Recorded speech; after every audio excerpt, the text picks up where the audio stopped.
আল্লাহ 1,24,000 নবী রাসূল পাঠিয়েছেন, তার মধ্যে 313 জন রাসূল আল্লাহ পাঠিয়েছেন। আমরা জানি রাসূলের সংখ্যা 4 জন, কিন্তু না, রাসূলের সংখ্যা 313 জন। প্রসিদ্ধ রাসূল হলো 4 জন, যাদের উপরে আমার আল্লাহ আসমানি কিতাব নাজিল করেছেন। একজন রাসূলের নাম হযরতে দাউদ আলাইহিস সালাম, আমার আল্লাহ তার উপরে জবুর নাজিল করেছিলেন। আহা, জবুর আল্লাহ নাজিল করেছিলেন দাউদ আলাইহিস সালামের উপরে। দাউদ আলাইহিস সালামের লাহান এত সুন্দর ছিল, উনি যখন জবুর তেলাওয়াত করতেন, জবুর শরীফ তেলাওয়াত করার সময় নদীর মাছগুলি নদীর কিনারায় এসে তার জবুর তেলাওয়াত শুনতে থাকতো।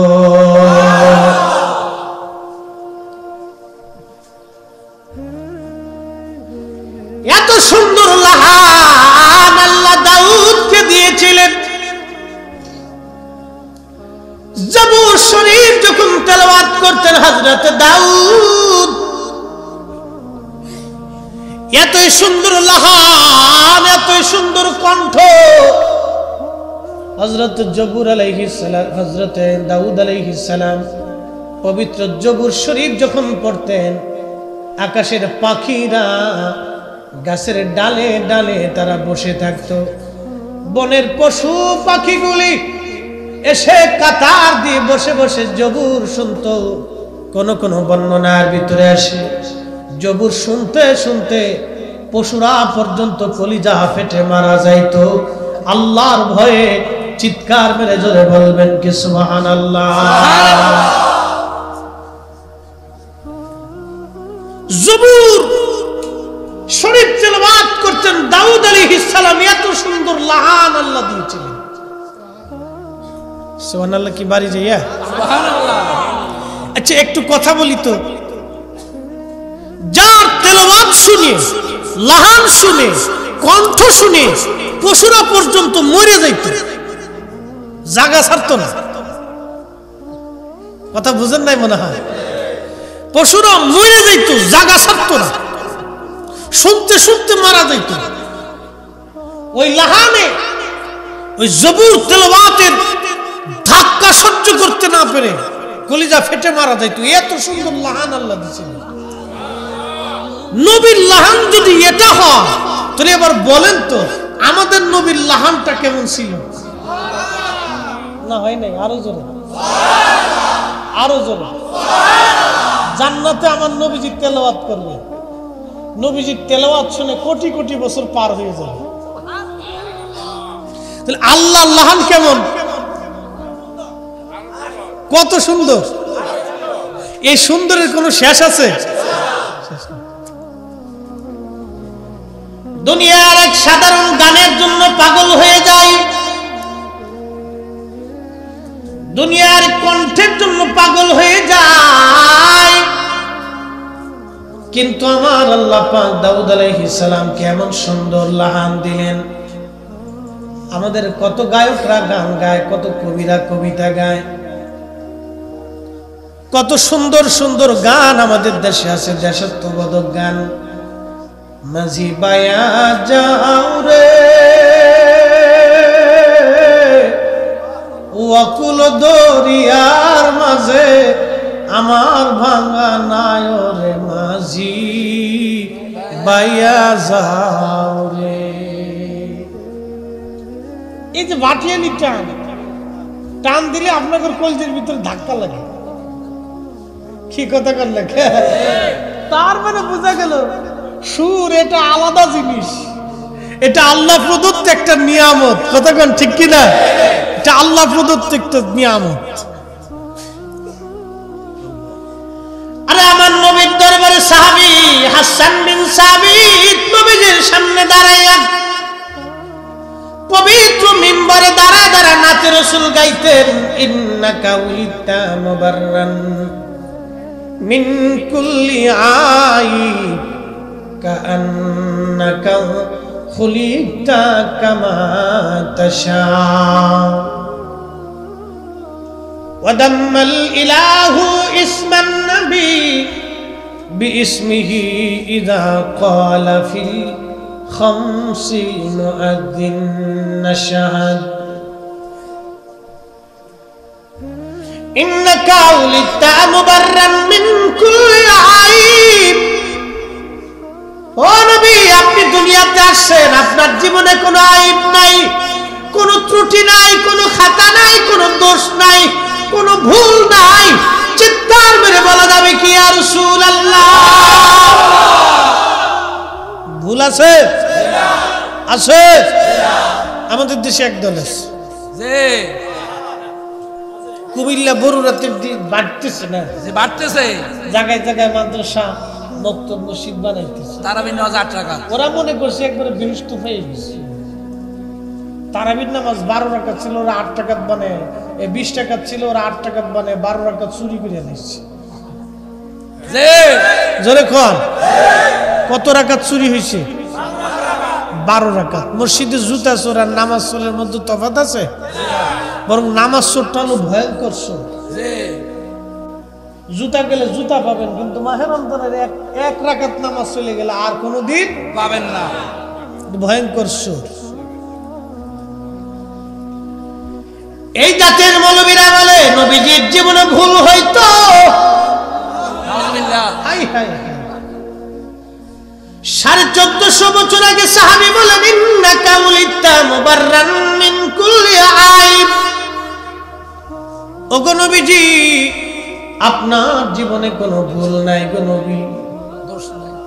কোনো দোষ নাই, ত্রুটি নাই, যার কারণে আমার আল্লাহ বললেন মাইয়ুতির রাসূলা ফাকাদ আতা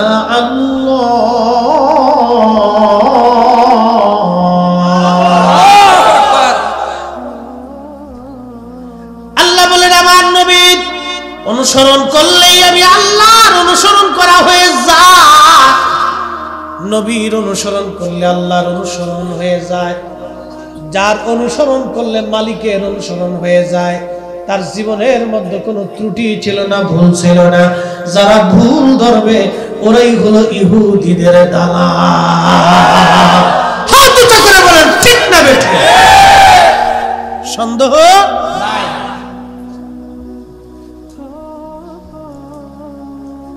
কান্নাকা খুলিকতা কামা তাশা।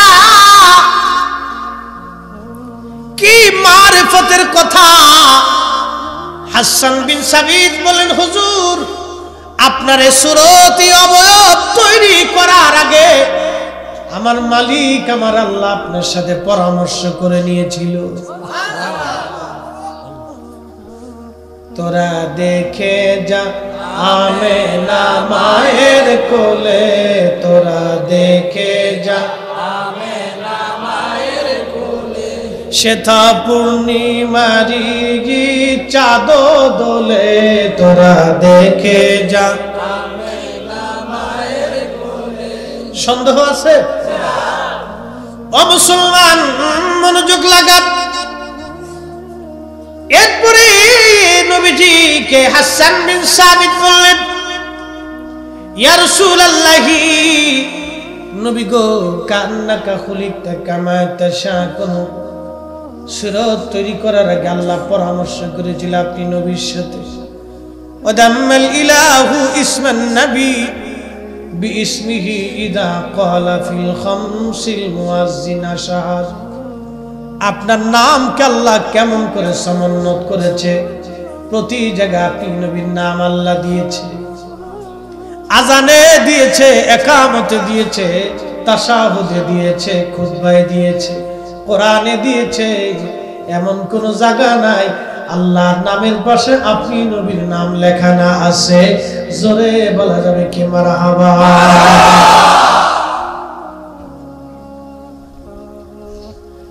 আদম সফিউল্লাহ ইন্তেকাল করবে, ডাক দিছে শীষ। আদম সফিউল্লাহর বেটা শীষ নবী করেছিলেন আমার আল্লাহ, শীষ আমার ওসিয়ত শুনিয়া যাও। বলেন আব্বাজান কি ওসিয়ত? শীষ রে, একটা জিকির তুমি অধিক পরিমাণে করবে, লা ইলাহা ইল্লাল্লাহ শীষ বললেন আব্বা জান আপনার কথা মেনে নিলাম, এরপর আরেকটা জিকির তুমি করবে মুহাম্মাদুর রাসূলুল্লাহ সাল্লাল্লাহু আলাইহি ওয়াসাল্লাম। শীষ ডেকে বলল আব্বা জান লা ইলাহা ইল্লাল্লাহ তো বুঝলাম, কিন্তু পরের অংশটা কেন বললেন?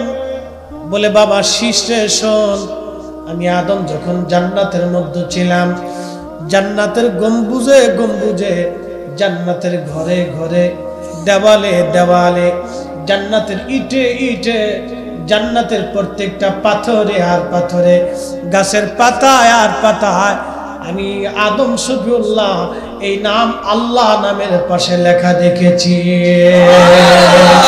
চিৎকার করে বলা যাবে কি আল্লাহু আকবার।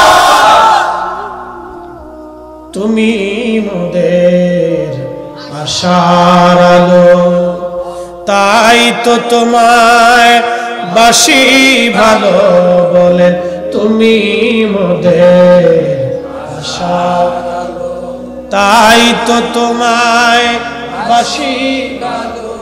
হৃদয় নামের ফুলদানিতে, হৃদয় নামের ফুলদানিতে গেথে রেখেছি প্রেমের মালা। ইয়া রাসূলুল্লাহ ইয়া হাবিবাল্লাহ, ইয়া রাসূলুল্লাহ ইয়া রাসূলুল্লাহ। কষ্ট হয়? হ্যাঁ বরুড়ার মুসলমান মাইকের আওয়াজ যেখানেই যাক না কেন, মা বোনেরা গভীর মনোযোগ দিয়ে শুনে যাবেন। কথাগুলি বড় দাবি। ওয়াশাক্কালাহু লিউদিল্লাহু ফাযুল আরশি মাহমুদুন ওয়া হাদা মুহাম্মদ। হাসান বিন সাবিত বলি ইয়া রাসূলুল্লাহ ইয়া হাবিবাল্লাহ, নবী গো আপনি নবীজির নাম আমার আল্লাহ মুহাম্মদ রেখেছে। আল্লাহর একটা নাম আছে মাহমুদ, আরশের অধিপতি আল্লাহর একটা সিফাতি নাম আছে মাহমুদ। এই মাহমুদ শব্দ থেকে আমার আল্লাহ আপনি নবীর নাম রেখেছে মুহাম্মদ সাল্লাল্লাহু আলাইহি ওয়াসাল্লাম। একবার জোরে বলা যাবে কি মারহাবা। শ্রেষ্ঠ নবী দিলাম রে তরিয়ে নিতে রোজ হাসরে, ঠিক কি না? শ্রেষ্ঠ নবী দিলাম রে তরিয়ে নিতে রোজ হাসরে, পথ না ভুলি তাই তো দিলে পাক কুরআনের বাণী। খুদা তোমার মেহেরবানি, সুন্দর ফুল সুন্দর ফল মিঠা খুদা তোমার মেহেরবানি। এ মুসলমান,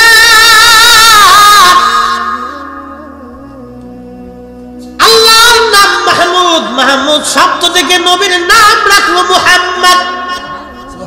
আহা কি দামি কথা, কি মজবুত কথা। এবার আপনারা বলেন আল্লাহ যার নাম রাখে, আল্লাহর পরেই যার মর্যাদা, আল্লাহর পরেই যার উপর ঈমান আনতে হবে, আল্লাহর পরেই যাকে মানতে হবে, আল্লাহর পরেই যিনি ইজ্জতওয়ালা, আল্লাহর পরেই যিনি মর্যাদাওয়ালা, যিনি মাকামে মাহমুদওয়ালা, যিনি হাবিবুল্লাহ, যিনি সাহেবে কোরআন, সাহেবে জান্নাত, সাহেবে হাউজে কাউসার, ইমামুল মুরসালিন, সৃষ্টির মাথার উপরে যার কদম, যিনি এত বড় ইজ্জতওয়ালা, আল্লাহর পরেই যিনি মর্যাদাওয়ালা, আল্লাহর পরেই যাকে মানতে হবে, তিনি আখিরি নবী, তিনি আখিরি নবী। ওই নবীকে তাজিম করার জন্য, ইজ্জত করার জন্য, দাঁড়িয়ে সালাম দেওয়ার জন্য নতুন করে কোনো দলিলের প্রয়োজন হয় না। আমার নবী নিজেই দলিল। কথা বলেন ঠিক? আমার দেশের ভাইরা দলিল চায়, হুজুর দলিল কি? আরে বেটা কোরআন চুমা দেওয়ার জন্য দলিল লাগে না, কোরআন মাথায় করে হাঁটার জন্য দলিল লাগে না, কোরআনকে ইজ্জত করার জন্য দলিল লাগে না, কারণ কোরআন তো নিজেই ইজ্জতওয়ালা।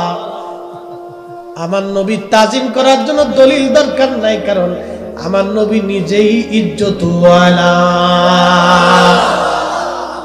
আমি দিছি ভোটাভুটি হয়েছিল, ভোটাভুটি করে আমরা দিছি না, কি কর ভোটাভুটি করেছে না। এক হুজুরি ওয়াজ করতেছে, আল্লাহ কিয়ামত নবীরে মাকামে মাহমুদ দিবে, তবে আমরা দুরুদের কারণে দিব। কি বুঝলেন আপনি? হুজুর কত বড় হুজুর! ওরে হুজুর, হ্যাঁ সিটের খালি আন্তর্জাতিক মানে সিটের। একটু বুঝেন তো আপনি, উম্মতের দুরুদে নবী বলে মাকামে মাহমুদ পায়, এটা পাগলও তো কয় না। কি কথা কন না কা? সর্বনাশ, কত বড় দুরুদওয়ালা রে! High high high! আর আমরা যখন কই তখন আমরা বেদাতি হয়ে যাই। কি কথা কন না কা? আমরা তখন বেদাতি, মাজার হুজুরি হয়ে গেছি। হ্যাঁ ভাইজান মুসলমান, খুবই মনোযোগ দেন। এইদিকে লম্বা কথা আর বাড়াবো না, যেহেতু সময় কম, মূল আলোচনায় ফিরে যাব। আলোচনা একটা রাখছিলাম, ভয় করা লাগবে কাকে? আমার নবীর জীবনে কি কোনো ভুল ছিল? তারপর আমার নবীজি কোনোদিন কোনো সময়ের জন্য কি আল্লাহর একটা হুকুম কোনোদিন ডাইভার্ট করছে? না। নবীর জীবনে ভুল নাই, গুনাহ নাই, তারপরও আল্লাহর নবী 100 বার প্রত্যেকদিন ইস্তিগফার করতেন। ভুলের জন্য না, এটা প্রেমের জন্য। কিসের জন্য? নবীর সাথে আল্লাহর প্রেম ছিল, এটা প্রেমের জন্য। নবীর ভুলের জন্য আল্লাহর নবী ইস্তিগফার করেন নাই, উম্মতকে শিখানোর জন্য করতেন। তার নাম হযরত ইউনূস আলাইহিস সালাতু ওয়াস সালাম। 4 জন নবীকে আল্লাহ কিতাব দিলেন। 1 নম্বরে হযরত দাউদ জবুর শরীফ আল্লাহ তাকে দিলেন।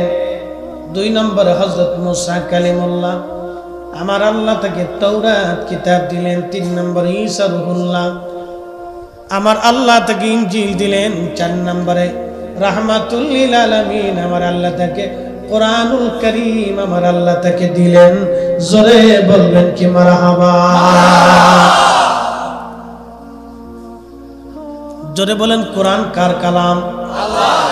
সন্দেহ যদি কেউ করে ঈমান থাকবে? আল্লাহ ওয়াজ করেন, লাউ আনজালনা হাযাল কুরআন আলা জাবালিন লারাআইতাহু খাশিয়ান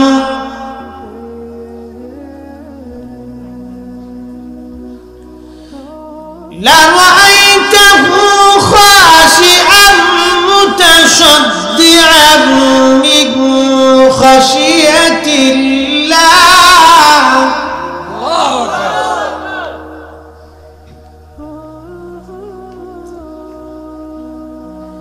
আল্লাহ ডাক দিয়ে বলেন, ওয়ালাউ আন্নাহুম লাউ আনজালনা হাযাল কুরআন আলা জাবাল। আল্লাহ বলেন, হাবিবি, কোরআন যদি আমি পাহাড়ের উপরে নাজিল করতাম, আমি আল্লাহর কালাম, এই কালাম যদি পাহাড়ের উপরে রাখতাম, লারাআইতাহু খাশিয়ান মুতাশাদ্দিআন মিন খাশিয়াতিল্লাহ, আপনি দেখতেন এই কালামের ডরে, আমি আল্লাহর ভয়ে এই পাহাড় গলে গলে গলে গলে যাইতো, গলে গলে যাইতো। এই কোরআন 23 বছরের জীবনে 22,000 বার জিব্রাইলের আগমনের মাধ্যমে, 114টি সূরার মাধ্যমে, 6,666টি আয়াতের মাধ্যমে আমার আল্লাহ তার হাবিবের কলবের মোবারকের মধ্যে আল্লাহ নাজিল করলেন। যখন এই কোরআন নাজিল হতো, নবী ঘেমে যাইতেন, মাটির উপরে বসা থাকলে দেবে যাইতেন। উটের পিঠে বসে থাকলে উটের পিঠগুলি বাঁকা হয়ে যাইতো। তার মানে বোঝা গেল নবীজির কলব আর আমাদের কলব একরকম না। নবী মানুষ আর আমরা মানুষ এক মানুষ না। কথা বলেন ঠিক কিনা?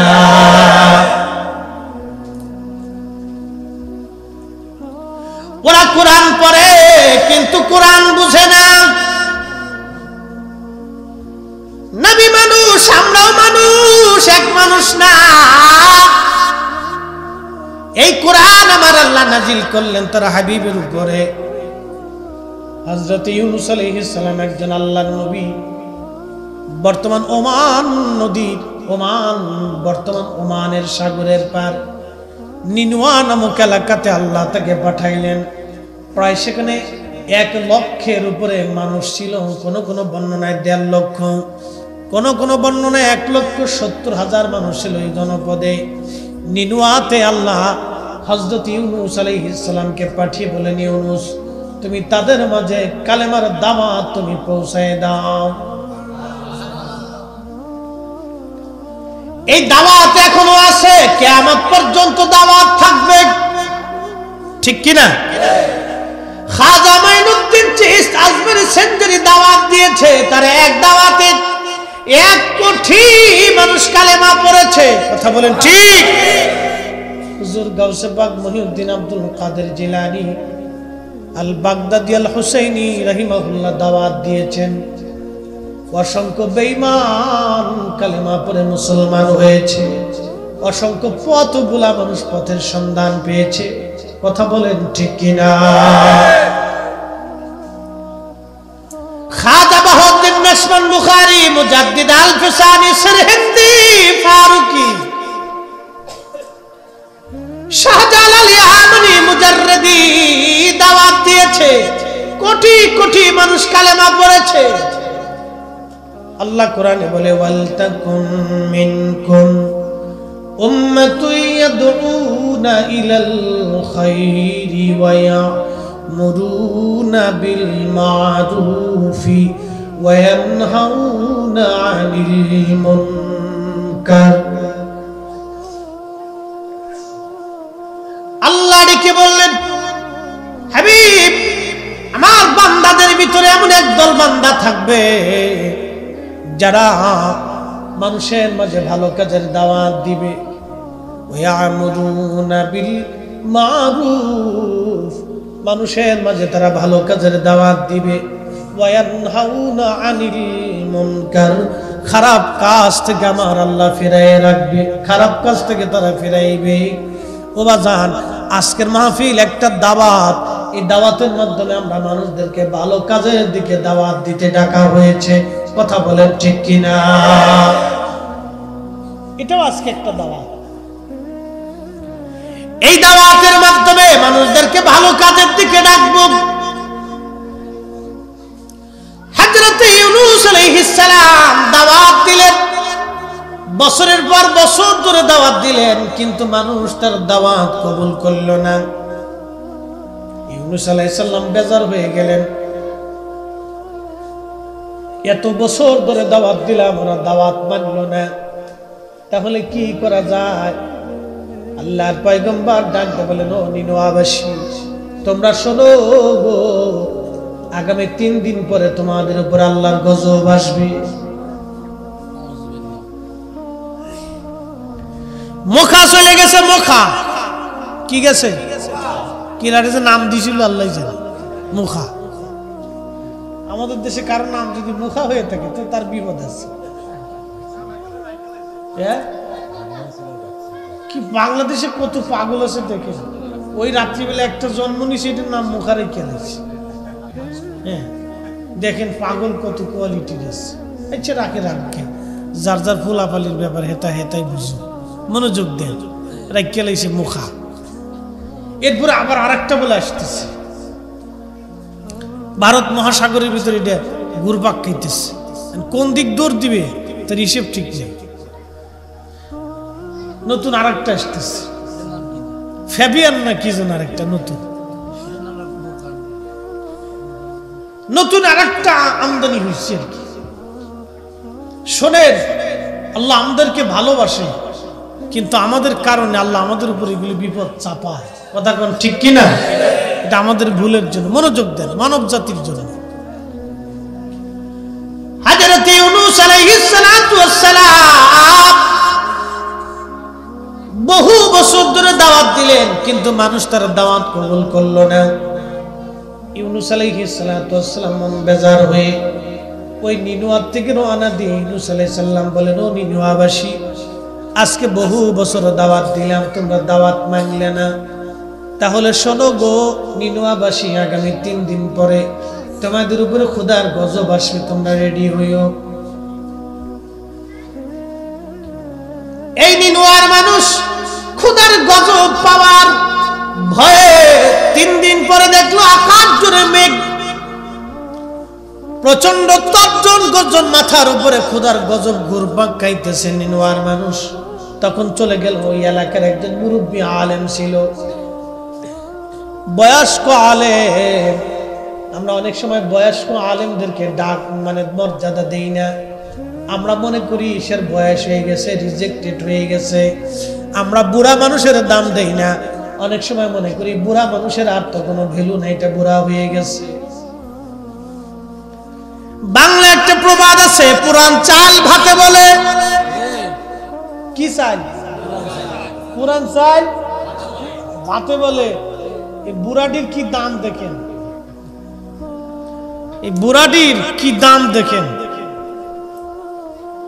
অনেক সময় আমরা বক্তারা মনে করি আমি বিরাট বড় বক্তা, হেডামাওয়ালা, ঘোড়ার টিম কিছুই না। কথা কর না, জোরে কর। কিচ্ছু না। মজলিসের ভিতরে এমন এমন কিছু আলেম মুরব্বীরা বসে থাকে, বাপ এদের মর্যাদা আমার আল্লাহর দরবারে অনেক বেশি, এদের ইবাদত আল্লাহর দরবারে অনেক বেশি, এদের রুনাজারি খোদার দরবারে অনেক বেশি। বাজানো খুব মনোযোগ দিয়েন। ওই নিনুয়াবাসী চলে গেল ওই মানে মুরব্বী আলেমের কাছে, যিনি ইউনূস আলাইহিস সালাতু ওয়াস সালামের ধর্মের উপরে, কালেমার উপরে, বিধানের উপরে আলেম ছিলেন। ইউনূস আলাইহিস সালাম মন বেজার করে চলে গেলেন। হযরতে ইউনূস আলাইহিস সালামের কওম ওই মুরব্বী আলেমের কাছে যায় বলতেছে, হুজুর আপনি তো আমাদের এলাকার সবার মুরব্বী, আকাশে মেঘ জমে গেছে, তুফান আসবে, বিপদ আসবে, কঠিন গজব আসবে। নবী হযরত ইউনূস বলে গিয়েছিল গজব আসবে। আজকে 3 দিন পরে আকাশে প্রচন্ড মেঘ জমে গেছে, খোদার গজব নাজিল হবে। ও মুরব্বী আমরা এখন কি করব বলেন? তখন মুরব্বী আলেম ডাক দেয় বলেন, ও নিনুয়ার মানুষ, যদি খোদার গজব থেকে তোমরা বাঁচতে চাও, নবী তো আর আমাদের মাঝে নাই, নবী তো রাগ করে চলে গেছে, নবীর তো আর পাবা না। যদি বাঁচতে চাও তাহলে ঘর থেকে তোমরা বাচ্চা কাচ্চা সহ, মহিলা সহ বের হয়ে যাও, মাঠের মধ্যে চলে যাও। তোমরা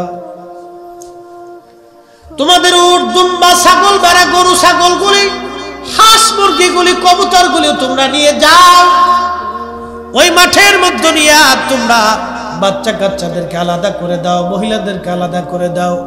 তোমরা পুরুষে আলাদা হও, উট, দুম্বা, ছাগল, ভেড়া, গৃহপালিত পশু পাখিগুলি আলাদা করে দাও। এরপরে তোমরা আল্লাহর দরবারে কাঁদতে থাকো। যদি মালিকের দয়া হয় তাহলে এই গজব চলে যাবে, আর যদি আল্লাহর দয়া না হয় তাহলে গজব নেমে যাবে। ওই নিনুয়ার মানুষগুলি সবাই যখন ওই মাঠের মধ্যে যাইয়া বাচ্চা কাচ্চা, সন্তান সন্ততি নিয়া, উট, দুম্বা, ছাগল, গরু, ভেড়াগুলি নিয়ে তারা মাঠের মধ্যে চলে যায়, কাঁদতে লাগলো। পুরুষরা সেজদায় পড়ে কাঁদে, নারীরা সেজদায় পড়ে কাঁদে, বাচ্চারাও কাঁদতে লাগলো। এমনকি কিতাবের মধ্যে আসছে, তাফসীরের মধ্যে আসছে, উট কান্না করে দিল, গরু ছাগল ভ্যা ভ্যা করে কাঁদতে লাগলো, গরুগুলি হাম্বা হাম্বা করে কাঁদতে লাগলো, মুরগা তার ভাষায় কাঁদতে লাগলো, হাঁস তার ভাষায়, কবুতর তার ভাষায় কাঁদতে লাগলো। কান্নার আওয়াজে, পুরা নিনুয়া কান্নার আওয়াজে একেবারে তুফান ছুটে গেল। কান্না, শুধু কান্না আর কান্না। কান্না দেখে আমার মালিক, আমার আল্লাহর দয়া লেগে গেল। আমার আল্লাহ ওই নিনুয়ার উপর থেকে গজব সরাইয়া আমার আল্লাহ তাদেরকে বাঁচাই দিলেন। দয়া কার? খাবার দেয় কে? পানি দেয় কে? 15 দিন বৃষ্টি ছিল না, গরমে সব বাংলাদেশ তুফান ছুটে গেছে। রোজার ভিতরে অনেকে রমজানে রোজাই রাখছে না ডরে, কি কথা ঠিক কিনা? অনেকে রমজানে রোজাই ডরে রাখছে না, আল্লাহ কি হয়। প্রচন্ড গরমে তুফান ছুটে গেছে। এখন এই মাঝে মধ্যে বৃষ্টি দিতেছে, বাতাস দিতেছে, মুখা আইছে ঝড় তুফান। এটা একবার কোনাকাঞ্চি দিয়ে আল্লাহ মেরে দিছে, মায়ানমারের উপরে ফেলাইছে। এটি যদি সোজাসুজি বাংলাদেশের উপর আঘাত করত 240 কিলোমিটার বেগে, তাহলে মনে করেন যে সিডোর আর কি ওই আপনার সুপার হারিকেন, একবারে সাইক্লোন, যেটাকে বলে সুপার সাইক্লোন, মনে করেন যে মানুষ হাজারে হাজারে মানুষ মারা যাইত। চিন্তা করেন, বাড়ি ঘর একবারে সমান তলে ভাঙ্গে একবারে লেভেল করে দিত। আল্লাহ এটার ঘুরায় সমুদ্রের ভিতর দিয়ে লয়ে চলে গেছে। মালিককে ভয় করব কাকে? ভয় করার মতো করতে হবে। এরপর আল্লাহ বলেন, ইয়া আইয়ুহাল্লাযীনা আমানুত্তাকুল্লাহা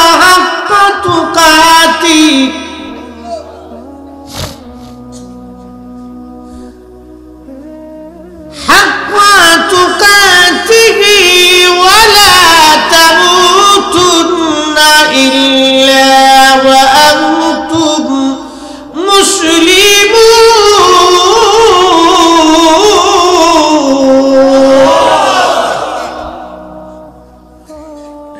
আল্লাহ বলেন, বান্দা ভয় করার মতো ভয় করো।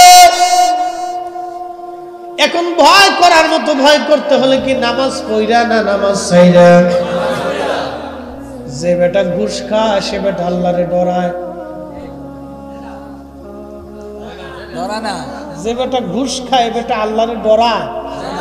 যারা বলেন ডরায়, আজ পর্যন্ত যে অন্যের জমি দখল করে ভোগ দখল করে খায় ও লোকে আল্লাহরে ডরায় না? না না, অবশ্যই না, ডরায় না। ও যদি ডরাইতো তাহলে অন্যের জমিন বুঝাই দিয়ে দিত। ডরায় না, সে চিন্তা করতেছে আমি বহুদিন বেঁচে থাকবো। একদিন মাটির ভিতরে হবে ঘরে, মন আমার কেন বাঁধো দালান ঘর, মন আমার কেন বাঁধো দালান ঘর। আমার দেশের যে নারী বেপর্দা হয়ে রাস্তায় চলে, ওই নারীকে আল্লাহকে ভয় পায়? নারীর চিন্তা আমি তো সুন্দর, সৌন্দর্য দিয়ে দুনিয়াতে বেঁচে থাকবো, সুযোগ নাই। সৌন্দর্য দিয়ে বেঁচে থাকার কোনো সুযোগ নাই। হাসান বসরি চলে গেছে রোমে ব্যবসা করার জন্য। রোম দেশে গেল হাসান বসরি বন্ধুর সাথে। ওই রোম দেশে রাজার সন্তান মারা গেছে। রোমের রাজার সন্তানের কবরের উপরে সুন্দর করে তাবু টানাইয়া প্রত্যেক বছর একটা অনুষ্ঠান করে।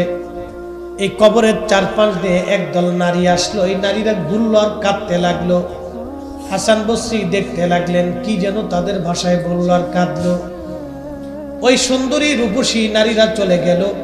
আবার নতুন করে আর এক দল আসলো, বৃদ্ধ জ্ঞানী গুণী বৃদ্ধরা আসলো, চারপাশ দিয়ে কাঁদলো, ঘুরলো আর কি যেন বললো, চলে গেল।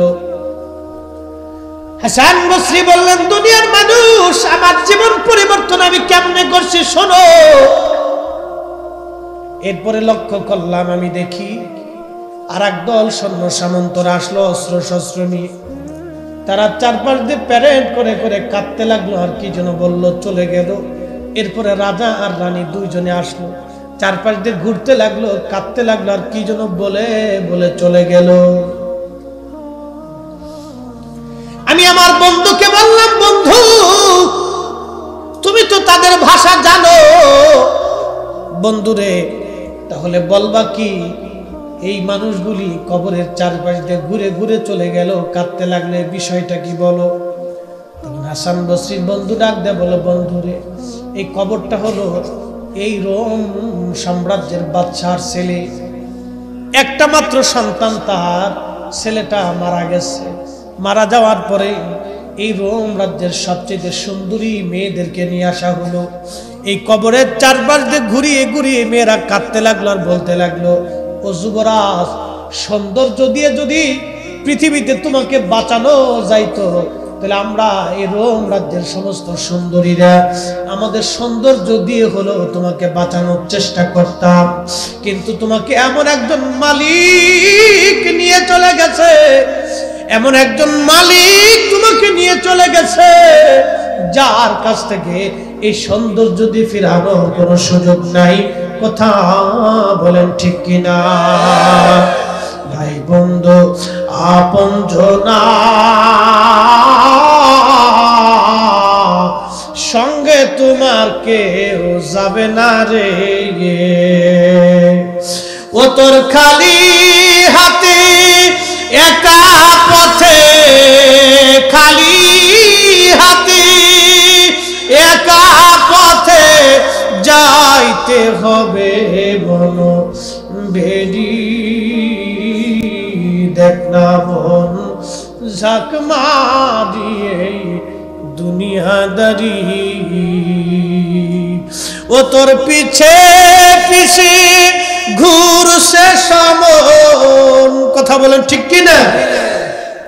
ও তোর পিছে পিছে ঘুরছে সমন, কোন দিন জানি তোর হয় সমন জারি, দেখ না মন ঝাঁক মারিয়ে দুনিয়াদারি।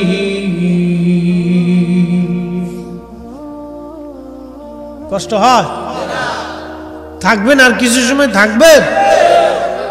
হ্যাঁ, সারাত্র ইনশাল্লাহ কর। থাকা লাগতো না, নেকি হয়ে গেছে। নেকি আল্লাহ লিখে বলছে, আল্লাহর খুব অভাব, তাই না? শ্রীলঙ্কার মতো আল্লাহ মন্দায় পড়ছে নাকি কন? এই যে আমেরিকা বলে মন্দায় পড়ে গেছে, আমেরিকার মতো কি আল্লাহর অর্থনৈতিক সংকট আছে নাকি কন? হ্যাঁ, তাহলে বুঝা গেল আমরা নিয়ত করছি, আল্লাহ একবার কবুল করে লিখে ফেলেছি। যেমনি সুবহানাল্লাহ কইছেন, মনে আল্লাহর সাথে ঝগড়া টগড়া আছে। আরো জোরে একসাথে কর খুশি হন নাই? সারা রাত থাকা লাগবে না, কিন্তু নেকি লেখা হয়ে গেছে। এইরকম মালিক আর কোথায় পাবেন বলুন তো? আপনি মালিকের বাড়িতে কাজ করেন, কারখানায় কাজ করেন, সরকারি চাকরি করেন, দোকানে ব্যবসা করেন, কাজ করেন, যদি আপনি ঠিক মতো এই টাইম টু টাইম মতো কাজ আদায় করে না দেন, তো মালিক আপনাকে বেতন দিবে না। কিন্তু আমার এমন একজন মালিক, রব্বে করিম, আল্লাহ রহমান রহিম গফুর গফফার, করিম ও সত্তার, রহিম ও জব্বার, খালিক ও বার, সেই রব্বে করিম সারা রাত আপনার পালন করতে হয় নাই। এশার নামাজ কেউ যদি জামাতের সাথে পড়ে, আরে পোকা তোর জ্বালা একটু অস্থির, এই পোকাটা মাটির ভিতরে থাকে, এটির আগে বাইন্দে আগে মাছ শিকার করতাম, এতে আমি ওয়াজে ডিস্টার্ব করতেছে, তোরে আগে পাইছি না রে, তাহলে পাইলে তোরে মাছের খুব খোরাকি বানায় লাইতাম। এলে শয়তান এসে ওয়াজের মাঝখানে একটা ডিস্টার্ব দিয়ে গেল। একসাথে পড়ে লা হাওলা ওয়ালা কুওয়াতা ইল্লা বিল্লাহ।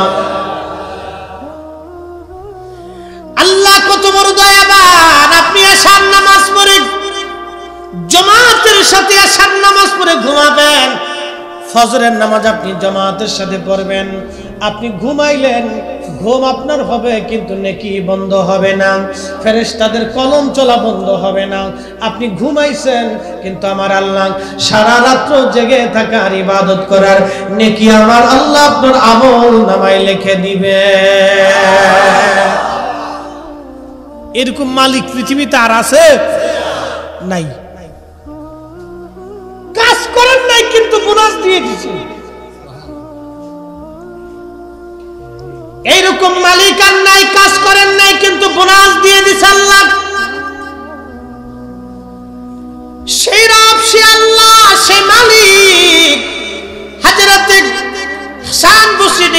বন্ধু, তারপরে ওই মুরব্বীরা আসলো, কবরের চারপাশ দিয়ে ঘুরলো। এরা কারা? বলে এই মুরব্বীরা হলো এই দেশের সবচেয়ে বড় জ্ঞানী গুণী দার্শনিক এবং বিজ্ঞানী।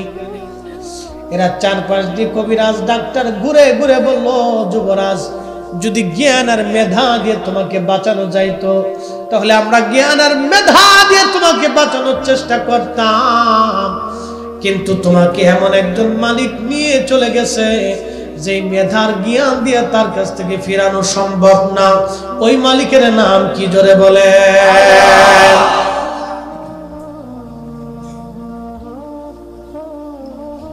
হাসান বসরি বলেন, বন্ধু তারপরে কি বলবা কি?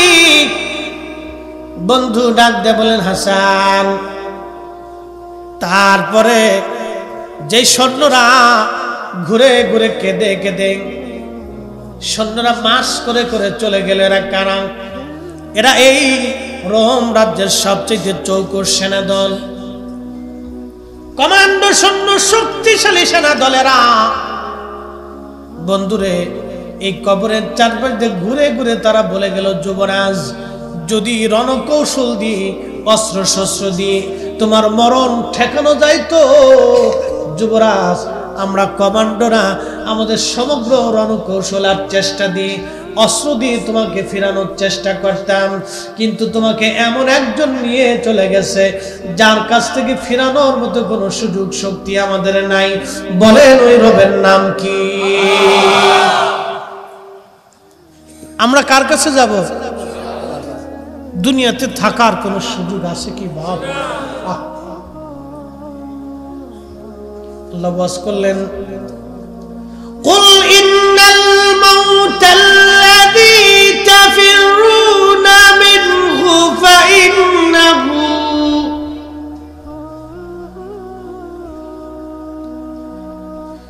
তাফিরুনা মিনহু ফাইন্নাহু মুলাকীকুম। আল্লাহু আকবার।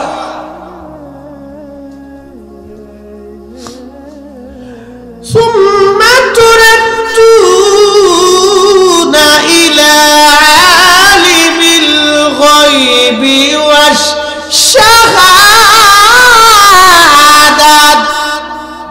আল্লাহু আকবার। কার কালাম? আল্লাহ। আল্লাহ ডেকে বললেন, কুল, হুজুর হাবিব আপনি বলে দেন, ইন্নাল মাউতাল্লাযী তাফিরুনা মিনহু ফাইন্নাহু মুলাকীকুম। দূর সপ্তম আসমান, সপ্তম জমিন, সাগরের গহীনে, পাহাড়ের গুহার ভিতরে, গহীন ও জঙ্গলে, আর যেখানেই লুকাক না কেন, মরণ তার সাথে মুলাকাত করবে। সুম্মা তুরাদ্দুনা ইলা আলিমিল গায়বি ওয়াশ শাহাদাত। আমি মালিকের দরবারে তাকে আসতেই হবে। সে এমন একজনের কাছে আসবে, আমি সেই মালিক আল্লাহ। তার প্রকাশ্যটাও জানি, তার গোপনটাও জানি, অন্তরের খবরও জানি, বাহিরটাও আমি আল্লাহ জানি। গোপনে কি করছে বান্দা আল্লাহ তাও জানে, প্রকাশ্যে বান্দা কি করেছে আল্লাহ তাও জানে। ওই মালিকের নাম কি? জোরে বলে।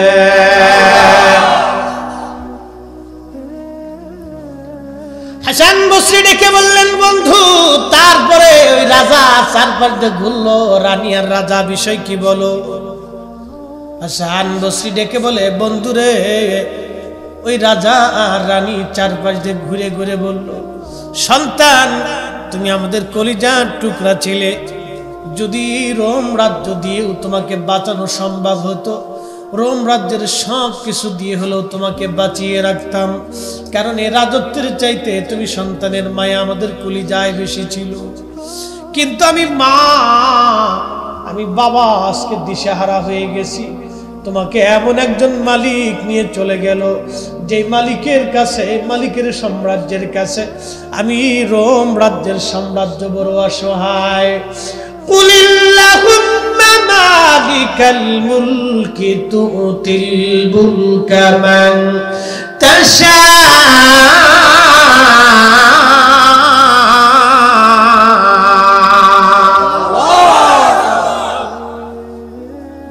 আল্লাহ বলেন হুজুর আপনি বলে দেন সমগ্র মুলকের মালিক আমি আল্লাহ, সমগ্র মুলকের মালিক আমি আল্লাহ। হাসান বসরি তখন স্বর্ণের ব্যবসা করতেন, ওই আপনার হীরকের ব্যবসা, হীরার ব্যবসা করতেন, রূপের ব্যবসা করতেন। হাসান বসরি বন্ধুকে স্বর্ণ রূপা সোনা দানা বুঝাই দিয়ে বললেন, বন্ধু আমি হাসান বসরি আজকে থেকে আর কোনোদিনই ব্যবসা করব না। যদি ব্যবসা দিয়ে সম্পদের সোনা দানা দিয়ে দুনিয়ার মধ্যে বেঁচে থাকাই যাইতো তাহলে এই বাচ্চার ছেলে আগে থাকতো। যেহেতু দুনিয়ার মধ্যে থাকার আর সুযোগ নাই, আমি হাসান আর এই কাজে নাই। যে কাজ করলে মালিক খুশি হবে আমি আল্লাহর কাজে নিয়োজিত হয়ে গেলাম।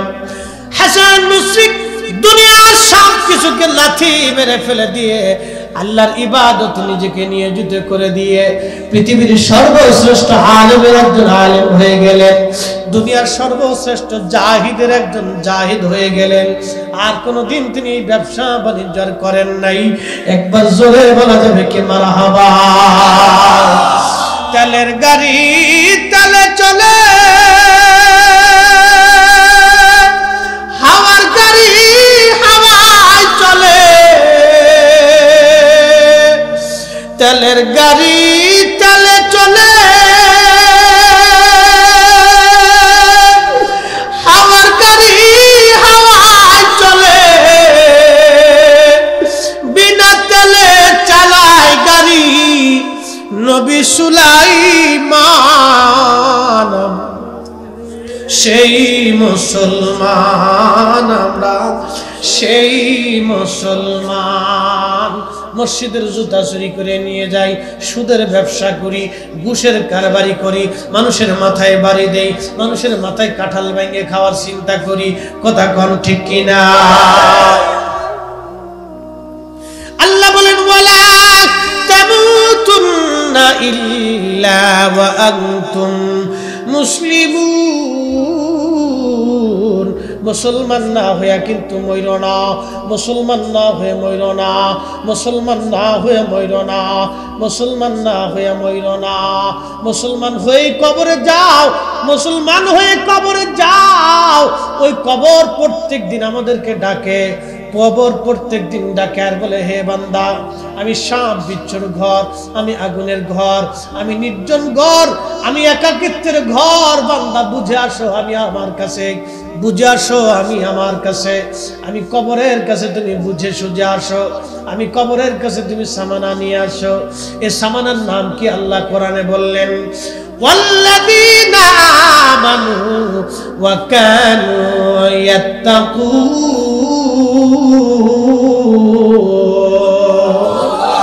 এই বস্তুর নাম প্রথমত ঈমান। ঈমান কোন ঈমান? খারিজিদের মতো আনলে হবে না, রাফিজিদের মতো আনলে হবে না, শিয়াদের মতো আনলে হবে না, জবরিয়াদের মতো আনলে হবে না, মুতাজিলাদের মতো আনলে হবে না, নাসিবীদের মতো আনলে হবে না, আলে মুজাসসিমাদের মতো আনলে হবে না। ঈমান আনতে হবে আকাইদে আহলে সুন্নাত ওয়াল জামাত অনুযায়ী। আহলে সুন্নাত ওয়াল জামাত ছাড়া ঈমান হবে না। কথা বলেন ঠিক কি না? হবে হবে। যদি ঈমান হতো তাহলে খাজা খাজা হতো না। যদি আকাইদে আহলে সুন্নাত ওয়াল জামাত ছাড়া কেউ কামেল হতো তাহলে খাজা মাইনুদ্দিন চিশতি তাজমির সিন্দিরি শিয়াদের মধ্যে পাওয়া যেত, রাফিজিদের মধ্যেও থাকতো, খারিজিদের মধ্যেও থাকতো। খারিজিদের মধ্যে কোনো ওলি নাই, নাসিবীদের মধ্যে কোনো ওলি নাই, শিয়াদের মধ্যে কোনো ওলি নাই, ওই যে নাজদীদের মধ্যে কোনো ওলি নাই। ওলি একমাত্র আহলে সুন্নাত ওয়াল জামাতের ভিতরেই। কথা বলেন ঠিক না বেঠিক? আল্লাহর ওলি আহলে সুন্নাত ওয়াল জামাত ছাড়া কোনো ওলি পাবেন না। প্রথমত ঈমান আনতে হবে আকাইদে আহলে সুন্নাত ওয়াল জামাত অনুযায়ী। ওয়া কানু ইয়াত্তাকুন। এরপর আল্লাহ বলেন মুত্তাকি হতে হবে তোমাকে, আল্লাহকে ভয় করতে হবে, ভয় করার মতো করতে হবে, ভয় করার মতো করো।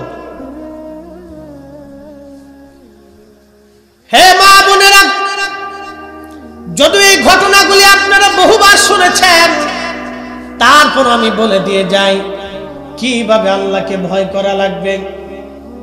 হুজুর গাউসে পাকের আব্বা যান নদীর মধ্য দিয়ে ফল ভেসে যাচ্ছিলেন, ক্ষুধার তাড়নায় ফল খেয়ে ফেললেন। ফল খাওয়ার পরে চিন্তা করলেন আমি তো ফল খাইলাম, কিন্তু মালিকের কাছে তো জিজ্ঞাসা করি নাই। আমি তো ফল খাইছি কিন্তু মালিকের কাছে তো জিজ্ঞাসা করি নাই, তাহলে আমার উপায় কি হবে? আবু সালেহ জঙ্গি মুসা রাহমাতুল্লাহ আলাইহি চলে গেলেন নদীর কিনারা দিয়ে পারে পারে হেঁটে হেঁটে দেখলেন নদীর কিনারা একটা ফল গাছ, সেই ফল যে ফল উনি খেয়েছিলেন। বাড়ির ভিতরে যে সালাম দিলেন, কে? মুরব্বী বের হয়ে আসছে। কে গো বাবা? আমি আবু সালেহ মুসা। কি জন্য আসছেন? হুজুর আপনার ফল থেকে, গাছ থেকে একটা ফল নদীর মধ্যে পড়ে গিয়েছিল, বেশে বেশে চলে গেছে, এই ফল আমি খেয়ে ফেলছি। হুজুর এই একটা ফলের দিনা দয়া করে আপনি আমাকে মাফ করে দেন। আল্লাহর ওলি আল্লাহর ওলির কাছে গেছে, আল্লাহর ওলি আর বুঝার বাকি নাই, কত ফল তো মানুষ খেয়ে ফেললো, একটা ফল নদীতে ভেসে যায়। আবু সালেহ ফলের দেনা মাফ করার জন্য আসছে। বুঝছি এই ছেলে সাধারণ ছেলে না, এটা বড় তাকওয়াশীল ইয়াকিনওয়ালা আল্লাহওয়ালা যুবক। জোরে বলবেন মারহাবা। এরকম পাওয়া কপাল লাগে। এইরকম উনি চিন্তা করছে পোলা সারা যাইতো না, খুব ঢকালা পোলা, চেহারা দেখে না। কিন্তু আমরা তো এখন মাইয়ে বিয়ে দেই খালি চেহারা সুন্দর দেখে, যেটা বেশি খালি বালার টিকটক বানাইতে আর কথা কন না, খালি টিকটক বানাইতে লিখে দুই নাসুন দিলেই মনে করছি খুব বালা। আমার দেশের যেই নারীরা টিকটক করে এগুলি বেহায়া, কথা বলেন ঠিক না নাকি?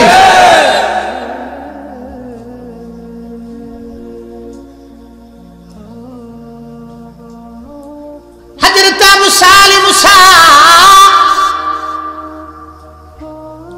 হুজুর ডেকে বললেন, বাসা একটা ফলের দিনা মাফ করতে পারি, শর্ত আছে 12 বছর থাকা লাগবে বাবা আমার কাছে। বলে হুজুর রাজি আছি।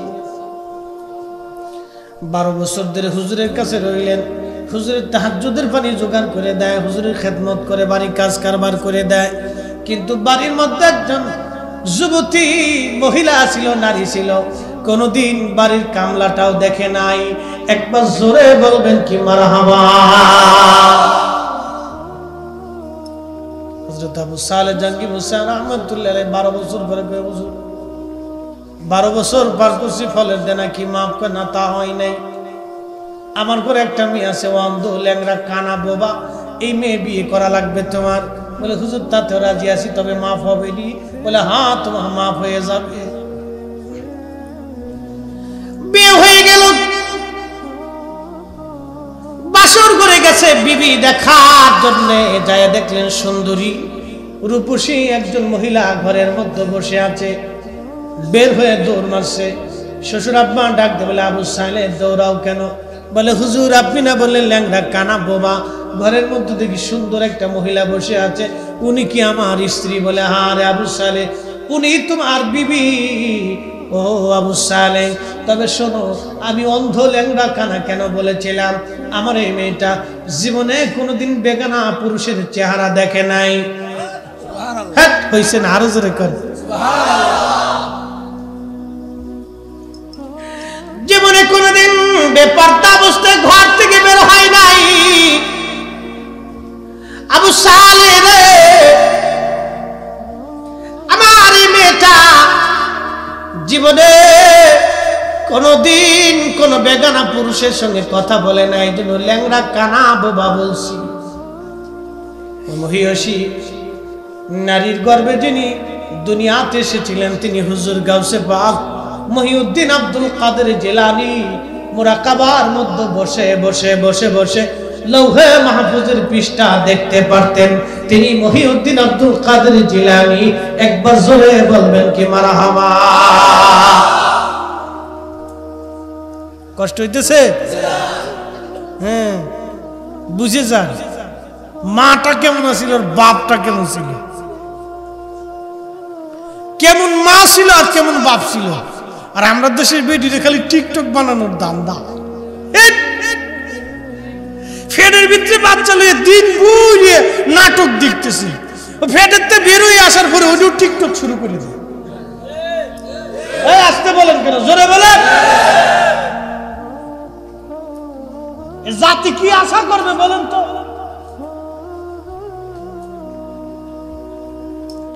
জাতি আশা করবে কি?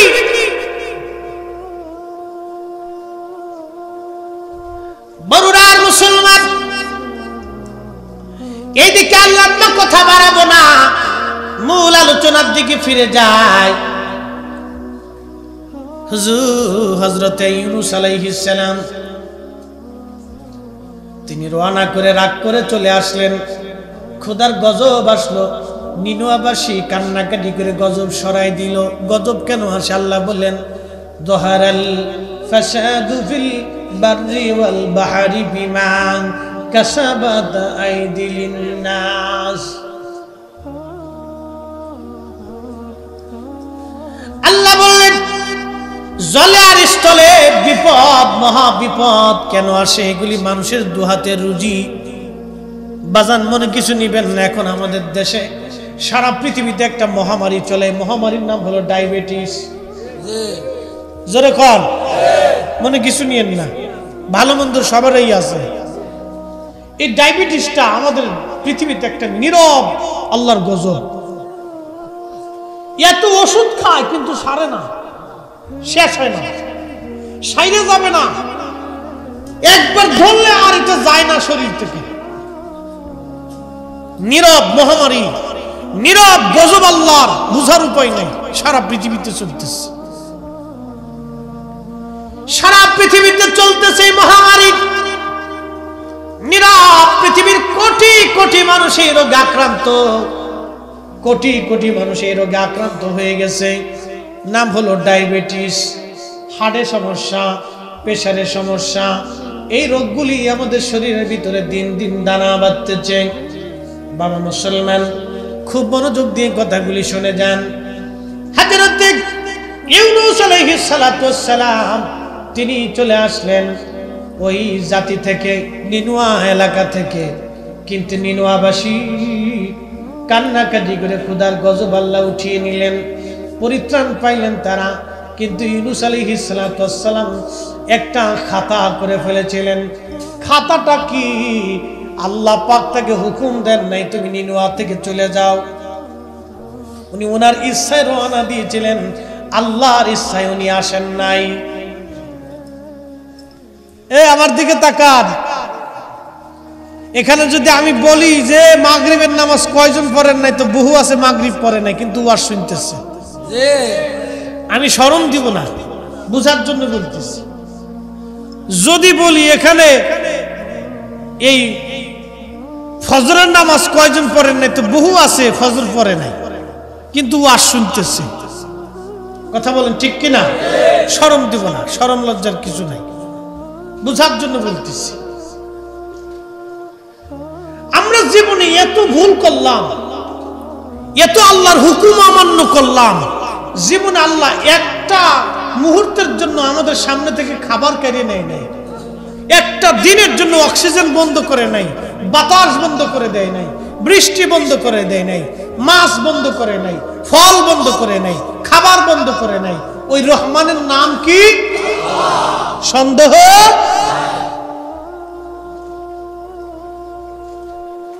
হযরত ইউনূস আলাইহিস সালাম একটা মাত্র খাতা করে বসে, উনি ওনার ইচ্ছায় চলে আসছেন। আল্লাহর হুকুম ছাড়া যখন উনি ওনার ইচ্ছায় চলে আসলেন, আসার পরে ওই যে ওমান সাগর পানি দিবেন, আরব সাগর, জাহাজে চললেন হযরত ইউনূস আলাইহিস সালাম। জাহাজে চড়ার পরে আমার আল্লাহ রাব্বুল আলামিন, জাহাজে চড়ার পরে আল্লাহ বলেন, ইউনূস রে, আমার হুকুম ছাড়া রওনা করছিস, আজকে তোরে মজা দেখাবো, মজা দেখাবো রে ইউনূস, মজা দেখাবো তোমার আজকে। চড়েছে। জাহাজ যখন সাগরের মধ্যে গেছে, আল্লাহ পাক তুফান উঠাই দিলেন। প্রচন্ড তুফানে জাহাজ ডুবু ডুবু ভাব। ক্যাপ্টেন ডাক দিয়ে বলল, কে আসো? আমার এই জাহাজের মধ্যে পলায়ন করে আসছে, একে জাহাজ থেকে ফেলে দিলে তারপরে আমরা এই ঝড় থেকে মুক্ত হয়ে যাব। আল্লাহর অবাধ্য কে আসো এই জাহাজের মধ্যে, তারে ফেলাই দাও। এখন কেউ তো স্বীকার করে না, লটারি টান দিচ্ছে। লটারি টান দেওয়ার পরে প্রথম যার নাম আসছে তিনি হযরতে খুদারি পয়গম্বর ইউনূস আলাইহিস সালাম। লোকেরা কয়, না আপনারা তো চিনি, আপনি বসেন, আপনি আল্লাহর পয়গম্বর, আপনারা নদীতে ফেলবো না আজকে। আবার লটারি টান দাও, দেখি কার নাম আসে। দ্বিতীয়বার লটারি টান দেওয়ার পরে হযরতে ইউনূস আলাইহিস সালামের নাম আবার আসছে। একবার জোরে বলবেন কি মারহাবা। খেলা কার? মনোযোগ দিয়ে। হযরত ইউনূস আলাইহিস সালামের নাম আবার আসছে। হযরত ইউনূস আলাইহিস সালাম নদীর মধ্যে ঝাঁপ দিতে যায়। ক্যাপ্টেন বলল, হুজুর বসেন, আরো একবার টান দিব। লটারি আবার যখন টানা হলো, তখন খোদার পয়গম্বর হযরত ইউনূস আলাইহিস সালাতু ওয়াস সালামের নাম এসে গেল। এবার হযরত ইউনূস বললেন, না, তিনবার যেহেতু আমার নাম আসছে, বুঝছি এটা আমার মালিকের ফয়সালা, আর কিছুই করার নাই। ওনার জুব্বা খুলে ফেলে দিয়ে ইউনূস আলাইহিস সালাম সাগরের মধ্যে ঝাঁপিয়ে পড়লেন। ওদিকে আল্লাহ একটা মাছ ডাক দিয়েছে, মাছ রে তুই আসবি, আমার ইউনূস রে যখন জাহাজ থেকে ঝাঁপ দিবে তখন তুই আমার ইউনূস রে খেয়ে ফেলে দিবি। সাবধান, আমার ইউনূসের গায়ে যেন আসন না লাগে, আমার ইউনূসের শরীর যাতে কেটে না যায়, আমার ইউনূস যাতে ব্যথা না পায়, আমার ইউনূস যাতে হজম না হয়। চিৎকার মেরে বলুন সুবহানাল্লাহ। খেলা কার? দেন মাছের ডাক দিছে, তুই এসে খাবি। আবার কয় শরীর যাতে না কেটে যায়, ব্যথা যাতে না পায়, হজম যাতে না হয়। দেখেন জেলখানার ভিতর বন্দী করতেছে, আবার মায়াও লাগে। মায়া লাগে কার? আল্লাহ। কত বড় দয়া আল্লাহ, চিন্তা করেন। মা যখন আপনার পিটাইছে, মনে রেখেন, মা যখন আপনার মারছে, মারছে না? কি কথা কর নাকি? মারছে না? মা যখন মারছে তখন মা কিন্তু আপনার পিঠে মারে নাই, মার কলিজার ভিতরে আঘাত লাগছে। এটা কিন্তু চরম সত্য। আপনারা যারা বাবা হয়েছেন, সন্তানের গায়ে আঘাত করলে ওই আঘাতটা কিন্তু সন্তানের গায়ে লাগে না, ওটা বাবার কলিজার ভিতরে লাগে। কথা বল না, কলিজা লাগেনি? লাগে।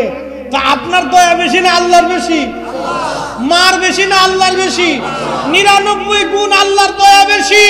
বান্দা গুনাহ করার পরেও আল্লাহ খাবার দেয়, দেখি আমার বান্দা তওবা করে কিনা। বান্দা নামাজ না পড়লেও খাবার দেয়, জীবনে একবারও আল্লাহ বলে ডাক দেয় না, তারপরে আল্লাহ খাবার দেয়, দেখি আমার বান্দা আমাকে আল্লাহ বলে ডাক দেয় কিনা। হা হা, তিনি রহমান, তিনি রহিম, তিনি গফফার, তিনি গফুর। ওই সেজদা দিলে আল্লাহকে দিতে হবে। কথা বলেন ঠিক না বেঠিক? আল্লাহ আল্লাহ আল্লাহকে দিতে হবে, আল্লাহকে দিতে হবে, আল্লাহকে দিতে হবে। কত বড় দয়া আল্লাহ। ও মাছ আমার ইউনূসকে খাবি, কিন্তু ব্যথা দিস না। আমার ইউনূসকে গিলে ফেলবি পেটের মধ্যে, মাছ কিন্তু ব্যথা দিবি না। হযরত ইউনূস আলাইহিস সালামকে মাছ গিলে ফেলে দিল পেটের মধ্যে। আচ্ছা আপনাদেরকে বলি, কারণ গেল না? আচ্ছা আমরা একটু দুরূদ শরীফ পড়ি। আল্লাহুম্মা সাল্লি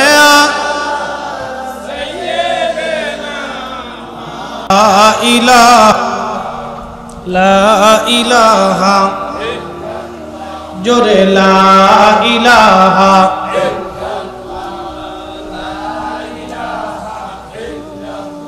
হাসবি রব্বি জাল্লাল্লাহ মা ফি কলবি গায় আহা নূর মুহাম্মদ বলি নূর মুহাম্মদ পড়ি লা ইলাহা ইল্লাল্লাহ লা ইলাহা লা ইলাহা ইল্লাল্লাহ আল্লাহ আল্লাহ আল্লাহ আল্লাহ জবান খুলে কিছু সময় জবান খুলে আল্লাহ আল্লাহ আল্লাহ আল্লাহ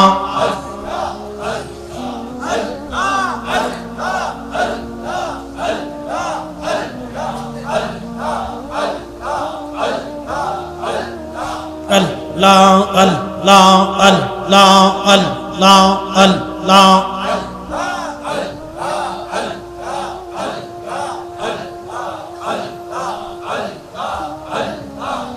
পাক সুবহান কে পারে বুঝিতে তোমার শান আল্লাহ আল্লাহ আল্লাহ জিন্দা কে মারিতে পারো জিন্দা কে মারিতে পারো মরার পারো দিতে জান তুমি মরার পারো দিতে জান কে পারে বুঝিতে তোমার শান আল্লাহ আল্লাহ আল্লাহ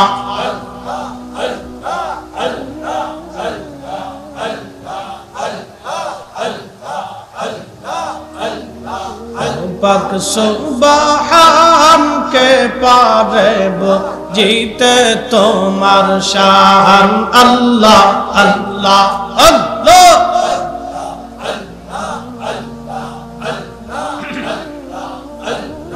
তোমার দোস্ত হাবিবুল্লাহ আগে তারে বানাইয়া নূরের রূপে তৈয়ার করে রাখছো তারে লুকাইয়া ও পাক সুবহান কে পারে বুঝিতে তোমার শান আল্লাহ আল্লাহ আল্লাহ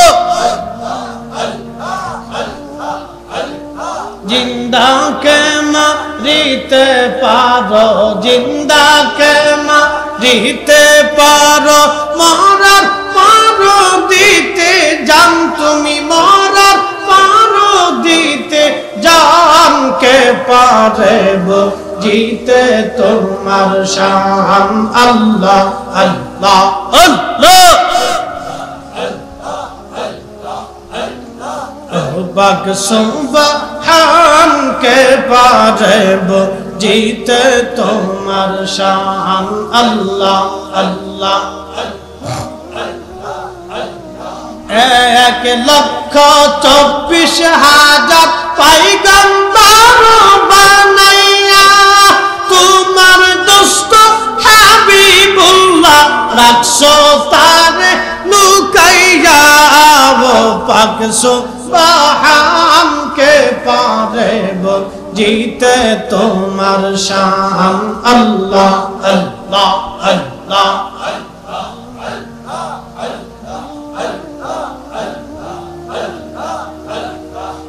পাক সুবহান কে পারে বুঝিতে তোমার শান আল্লাহ আল্লাহ জিন্দা কে মারিতে পারো জিন্দা কে মারিতে পারো মরার পারো দিতে জান তুমি মরার পারো দিতে জান কে পারে বুঝিতে তোমার শান আল্লাহ আল্লাহ আল্লাহ আল্লাহ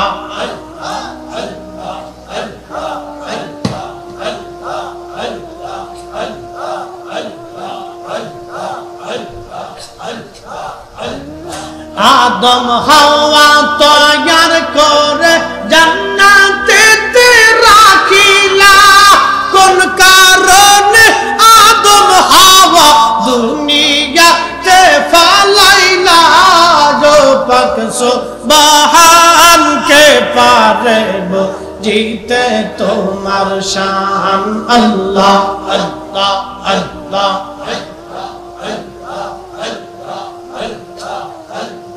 জিন্দা কে মারিতে পারো জিন্দা কে দিতে পারো, মরার পারো দিতে জান তুমি, মরার পারো দিতে জান, কে পারে জিতে তোমার শান। আল্লাহ আল্লাহ আল্লাহ আল্লাহ আল্লাহ আল্লাহ আল্লাহ আল্লাহ।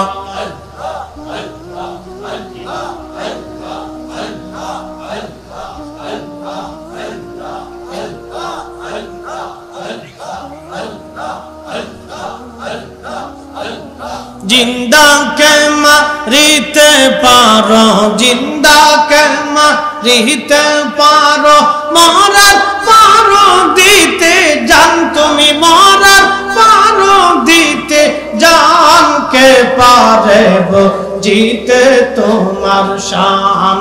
আল্লাহ আল্লাহ আল্লাহ আল্লাহ।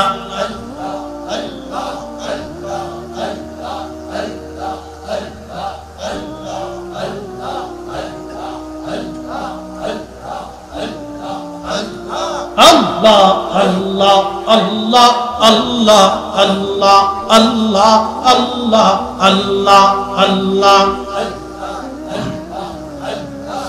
La ilaha illallah Muhammadur Rasulullah sallallahu alayhi wa sallam। একবার জোরে বলা যাবে কি মারহাবা।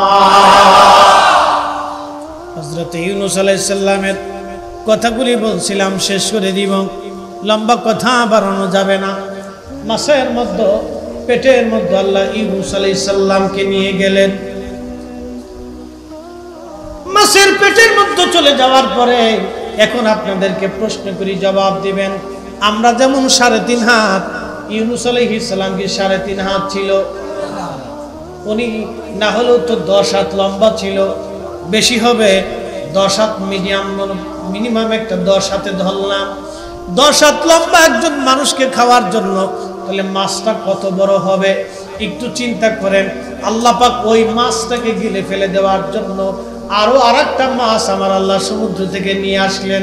ও মাছ, তুমি এবার এই মাছ, ইউনূসরে যেই মাছে খাইছে এই মাছরে তুমি আবার গিলে ফেলে দাও।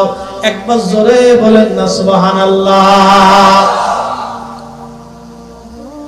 হযরত ইউনূসকে যেই মাছে গিলছে ওই মাছরে ধরার জন্য আমার আল্লাহ সমুদ্রের ভিতর থেকে আরো আরেকটা মাছ আল্লাহ নিয়ে আসছে।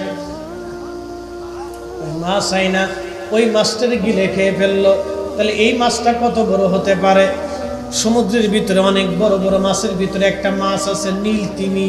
এই নীলতিমি প্রত্যেকদিন 4 টন করে খাবার খায়, এক এক টনে 27 মন। সুবহানাল্লাহ, কি বাড়ি যাইয়া এক এক টনে কয় মন? 27 মনে 1 টন। এইরকম 4 টন খাবার প্রত্যেকদিন নীলতিমি প্রত্যেকদিন আল্লাহ তারে খাওয়ায়। হাজার হাজার লক্ষ লক্ষ নীলতিমি আছে সমুদ্রের মধ্যে, তিমি মাছ আছে, হাজার হাজার তিমি মাছের যিনি খাওয়ান ওই মালিকের নাম কি? আচ্ছা বলেন, তিমি মাছের কি ব্যাংকের অ্যাকাউন্ট আছে? খাদ্য গুদাম আছে?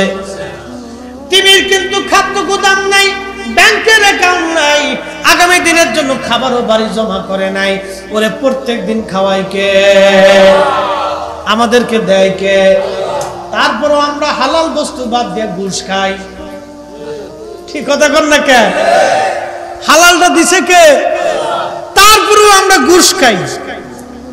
আম আছে, জাম আছে, কলা আছে, কাঁঠাল আছে, পেঁপে আছে, হরেক রকমের খাবার আছে, তারপরে আমরা মদ খাই, তারি খাই, এরপরে আমরা ওই হিরোইন খাই, বাবা খাই, ইয়াবা খাই, এরপরে ফেন্সি খাই, হাবিজাবি এইগুলি খাই। এত খাবার আল্লাহ দেওয়ার পর ওই হাবিজাবি পচাগুলো আমরা খাই। তার মানে বুঝা গেল আমরা মানুষ হতে পারে নাই। আমি নবী না চিনিলাম, কি যে ভুল করিলাম, ঠিক কিনা? ভস্মে ঢালিলাম ঘি, মানুষ হইয়া ভবেতে আসিয়া মানুষের করিলাম কি? মানুষ হইয়া ভবেতে আসিয়া মানুষের করিলাম কি। হযরত ইউনূস আলাইহিস সালাম মাছের পেটের মধ্যে যখন তিনি গেলেন তখন চিন্তা করলেন আমি কি মরে গেছি না বাইসে আছি। এই চিন্তা ভাবনা করার পর আল্লাহর পয়গম্বর মাছের পেটের মধ্যে তিনি লড়াচড়া দিয়ে দেখলেন না উনি বাইসে রয়েছে, উনি মরে নাই। হযরত ইউনূস আলাইহিস সালাম এবার উঠলেন, উঠার পরে মাছের পেটের মধ্যে তিনি সিজদায় পড়ে কাঁদতে লাগলেন আর বলতে লাগলেন আমার সাথে পড়েন লা ইলাহা ইল্লা আনতা সুবহানাকা ইন্নী কুনতু মিনাজ জালিমিন। লা ইলাহা ইল্লা আনতা সুবহানাকা ইন্নী কুনতু মিনাজ জালিমিন। আল্লাহ তুমি ছাড়া আর কোনো ইলাহা নাই, তুমি পবিত্র। আমি ইউনূস আমার নফসের সাথে জুলুম করে ফেলছি, আল্লাহ আমি ভুল করে ফেলছি, আল্লাহ তুমি আমারে মাফ করে দাও। সিজদার মধ্যে পড়ে ইউনূস আলাইহিস সালাম কাঁদতে লাগলেন। আল্লাহ পাক ডাক দিলেন, ওরে ইউনূস তুই যদি এইবার ক্ষমা না চাইতি, সিজদায় পড়ে না কাঁদতে রে ইউনূস, তাহলে কিয়ামত পর্যন্ত তোমাকে মাছের পেটের মধ্যেই রাখতাম, মাছের পেট থেকে তোমাকে আর কোনোদিন বের করতাম না। হযরত ইউনূস আলাইহিস সালাম মাছের পেটের ভিতরে একটা মাছে তারে খাইলো, ওই মাছের আরেক মাছে খাইলো, সেই মাছের পেটে করে লইয়ে ইউনূস আলাইহিস সালামকে মহাসমুদ্র দিয়ে ঘুরে বেড়াইতে লাগলো। একদিন না দুই দিন না, কোন কোন বর্ণনায় 40 দিন পর্যন্ত, 40 রজনী পর্যন্ত ইউনূস আলাইহিস সালাতু ওয়াস সালামকে মাছ পেটের মধ্যে নিয়ে মহাসমুদ্র দিয়ে ঘুরে বেড়াইতে লাগলো। আর এমন সময় হযরত ইউনূস আলাইহিস সালাম লক্ষ্য করলেন দুনিয়ার মানুষরা শুনিয়া যান, হযরতে ইউনূস আলাইহিস সালাম লক্ষ্য করলেন যে মাছের পেটের ভিতর থেকে তিনি আওয়াজ শুনতে লাগলেন, সমুদ্রের ভিতর থেকে আল্লাহ জিকিরের আওয়াজ আসে, আল্লাহ আল্লাহ আল্লাহ আল্লাহ আল্লাহ আল্লাহ আল্লাহ আল্লাহ আল্লাহ আল্লাহ। ইউনূস আলাইহিস সালাম ডাক দেখো, আল্লাহ এই সমুদ্রের ভিতরে কিসে তোমার জিকিরের আওয়াজ হয়, জিকির করে কারা? আল্লাহ ডাক দে বলেন, ইউনূস ওই সমুদ্রের পাথরগুলি আমি আল্লাহ জিকির করে, কঙ্করগুলি আমি আল্লাহ জিকির করে, বালুগুলি আমি আল্লাহ জিকির করে, মাছেরা আমি আল্লাহ জিকির করে, কীট পতঙ্গ আমি আল্লাহ জিকির করতেছে, তারা এক সেকেন্ডের জন্য জিকির বন্ধ করে না। একবার জোরে বলবেন আল্লাহু আকবার। জিকির হবে কার? মাছেরা জিকির করে কার?